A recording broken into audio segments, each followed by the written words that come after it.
Pernahkah Anda berpikir bahwa gulma yang selama ini Anda basmi habis-habisan dengan herbisida mungkin sebenarnya adalah prajurit pelindung kebun Anda dari serangan jamur mematikan?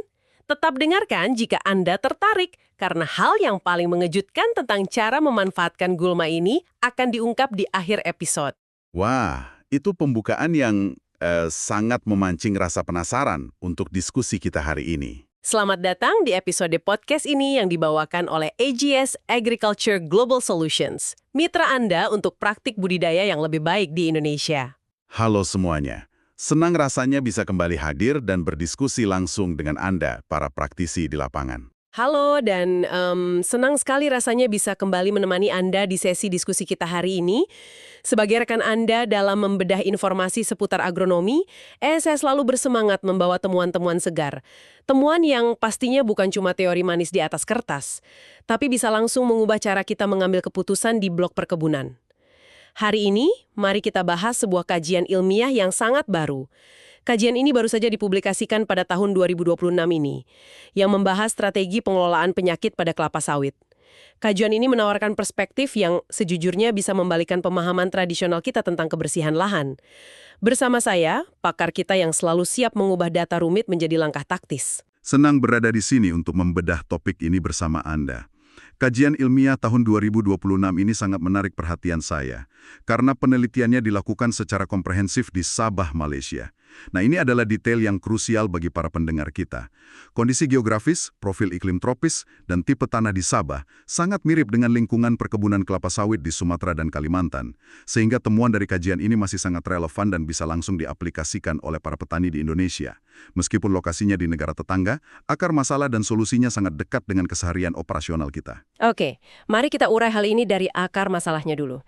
Kita sedang berhadapan dengan musuh bebuyutan yang, rasanya sudah sangat bikin pusing para manajer kebun, yaitu Basal Stem Rot, BSR, yang disebabkan oleh infeksi jamur Ganoderma boninense. Ya, musuh dalam selimut, yang bergeraknya diam-diam di bawah tanah. Betul sekali. Kita tidak perlu mengulang lagi soal pelepas sengklek atau batang yang bolong, karena Anda semua pasti sudah hafal. Tapi mari kita lihat dampak nyatanya berdasarkan data terbaru ini.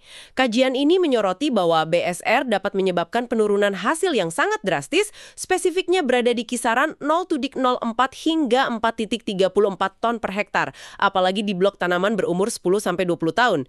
Kehilangan produksi sebesar itu per hektar jelas bikin margin profit kita terjun bebas. Angka yang luar biasa besar. Apalagi jika kita kalikan dengan skala luas hamparan komersial atau lahan kelompok tani. Dan mengapa ini penting untuk kita bahas? Karena cara kita melawan BSR selama ini kayaknya selalu jalan di tempat. Pengendalian kimia yang biasa dilakukan, seperti injeksi heksakonazol itu, sebenarnya tidak efektif untuk jangka panjang. Praktek bor batang lalu disuntik fungisida itu kan? Ya, betul. Itu biayanya sangat mahal. Butuh tenaga kerja intensif, dan yang paling parah, bahan kimia keras ini merusak keseimbangan mikroorganisme tanah yang bermanfaat. Kita malah mematikan mikroba baik yang seharusnya menjadi musuh alaminya Ganoderma. Jadi apa arti dari semua ini? Artinya, kita butuh solusi alternatif yang berkelanjutan, ramah lingkungan, dan yang paling penting, murah dan masuk akal bagi petani swadaya kita. Ngomong-ngomong, karena kita sedang membahas tentang kesehatan tanah dan penyakit yang menyerang akar, ini adalah pengingat penting tentang perlunya melakukan uji tanah secara rutin untuk mengetahui tingkat keasaman dan status hara, serta menyertakan uji daun bila sesuai agar keputusan input Anda di kebun selalu presisi. Tanah yang kuat adalah fondasi utama pertahanan. Sangat setuju. Nutrisi dan pH yang tepat itu krusial. Tapi para peneliti dalam studi tahun 2026 ini mengambil rute yang sedikit berbeda. Alih-alih meracik bahan kimia baru di lab, mereka justru turun ke area endemik dan melakukan observasi yang jeli. Catatan singkat, tulis di kolom komentar topik kelapa sawit apa yang ingin Anda bahas berikutnya, supaya kami buat episode sesuai kebutuhan Anda. Silakan berlangganan kanal YouTube kami jika Anda belum berlangganan, beri tanda suka, dan tulis komentar.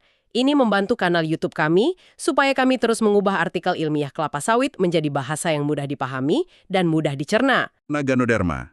Mereka penasaran, apa sebenarnya perisai pelindung alami dari pohon yang sehat ini? Dan tebak apa yang mereka perhatikan?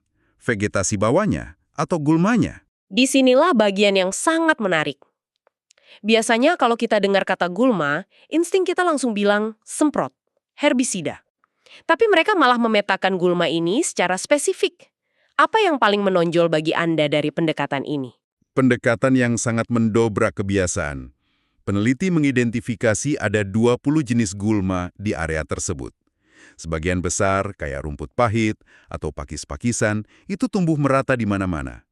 Tapi ada 3 gulma yang hanya tumbuh subur di sekitar sawit yang terbebas dari Ganoderma. 3 jenis ini sangat eksklusif. Dan dari ketiganya, fokus utama jatuh pada gulma Polygala paniculata, karena populasinya sangat dominan, menjaga area piringan sawit yang sehat. Wah, Polygala paniculata.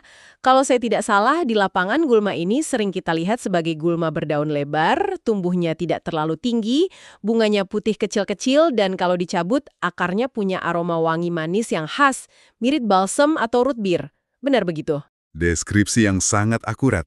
Aroma khas dari akarnya itu justru jadi petunjuk utama buat peneliti bahwa ada senyawa kimia kuat di sana. Hal yang sangat menakjubkan di sini adalah ketika mereka menguji ekstrak dari gulma Polygala paniculata ini, terutama bagian akarnya yang ada di bawah tanah, ekstrak ini mampu menghentikan pertumbuhan Ganoderma boninense hingga 100%. 100%. Maksudnya jamur yang bikin pusing satu industri ini langsung mati kutu cuma kena ekstrak akar gulma kecil ini. Benar-benar 100% berhenti tumbuh. Senyawa alami dalam akar gulma ini, khususnya senyawa fenolik dan flavonoid, bertindak secara agresif menghancurkan dinding sel jamur Ganoderma. Sebentar, menghancurkan dinding sel itu mekanismenya gimana? Supaya bisa kebayang sama teman-teman di lapangan. Jadi begini, setiap jamur Ganoderma itu kan punya benteng pelindung berupa membran sel. Nah, senyawa fenolik dari Polygala paniculata ini punya kemampuan untuk membobol atau melubangi benteng lemak dari jamur tersebut. Wah, semacam pendobrak gerbang ya? Tepat. Begitu bentengnya bolong, cairan vital dan materi genetik si jamur bocor keluar. Strukturnya runtuh, dan jamurnya langsung mati kelaparan sekaligus hancur dari dalam. Jadi bukan cuma menahan pertumbuhannya, tapi benar-benar membasmi dari level seluler. Luar biasa. Jadi selama ini peperangan epik terjadi di dalam tanah tanpa kita sadari. Dan karena akarnya bersentuhan langsung dengan tanah yang rawan penyakit, wajar kalau gulma ini memproduksi senjata sekuat itu. Nah, sekarang pertanyaannya, bagaimana kita mengubah temuan laboratorium yang keren ini jadi instruksi kerja yang nyata? Ini bagian yang paling menantang dari segi operasional karena kita harus mengubah kebiasaan lama. Berdasarkan temuan ini, tindakan pertama yang harus segera dievaluasi adalah hentikan penyemprotan herbisida secara membabi buta. Praktek blanket spraying atau membersihkan piringan dan gawangan sampai benar-benar gundul itu harus ditinggalkan. Saya tahu pasti banyak asisten kebun yang gatel tamannya kalau melihat piringan ada rumputnya. Karena selama ini piringan kinclong itu dianggap standar kebun yang bagus kan? Memang itu budaya yang sudah mengakar. Tapi peneliti mengingatkan bahwa membersihkan piringan atau gawangan sampai benar-benar gundul justru menghilangkan pertahanan alami tanah. Tanah gundul itu mati secara biologis, rentan panas, dan kehilangan pasukan anti jamurnya. Masuk akal sekali.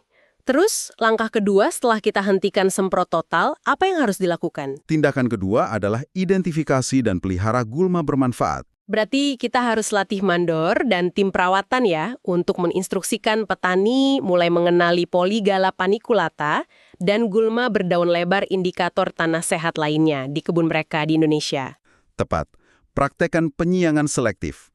Kalau ada anak kayu keras atau alang-alang yang rakus hara, silahkan dibasmi.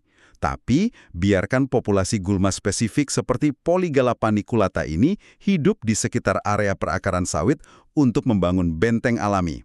Jadi akarnya dibiarkan tetap di dalam tanah ya? Kalau gulmanya sudah terlalu tinggi, mungkin cukup ditebas mekanis saja pucuknya. Tidak perlu disemprot racun sampai ke akar. Persis begitu. Selama sistem perakarannya hidup, mereka akan terus mengeluarkan eksudat atau senyawa anti jamur ke dalam tanah. Jika kita hubungkan ini dengan gambaran yang lebih besar, gulma tidak selalu musuh. Dalam ekosistem sawit, mereka bisa menjadi agen hayati gratis. Tidak perlu bayar pestisida mahal, tidak perlu bor batang, biarkan alam yang menjaga keseimbangannya. Benar-benar ironis ya.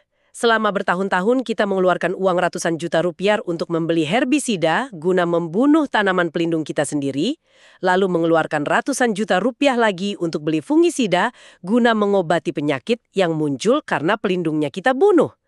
Kajian ini benar-benar tamparan keras tapi mencerahkan buat industri kita. Sangat mencerahkan. Hal ini memunculkan satu pertanyaan penting. Coba kita renungkan bersama. Jika keberadaan Polygala paniculata meningkat secara eksklusif di area yang sahat, di tengah kepungan wabah penyakit, mungkinkah gulma yang selama ini kita sebut sebagai hama pengganggu sebenarnya adalah sistem kekebalan alami dari tanah yang sedang berusaha menyembuhkan dirinya sendiri dari infeksi patogen? Dengan membunuh semua gulma, jangan-jangan kita sendirilah yang mematikan dokter alami bagi kelapa sawit kita. Terima kasih sudah mendengarkan.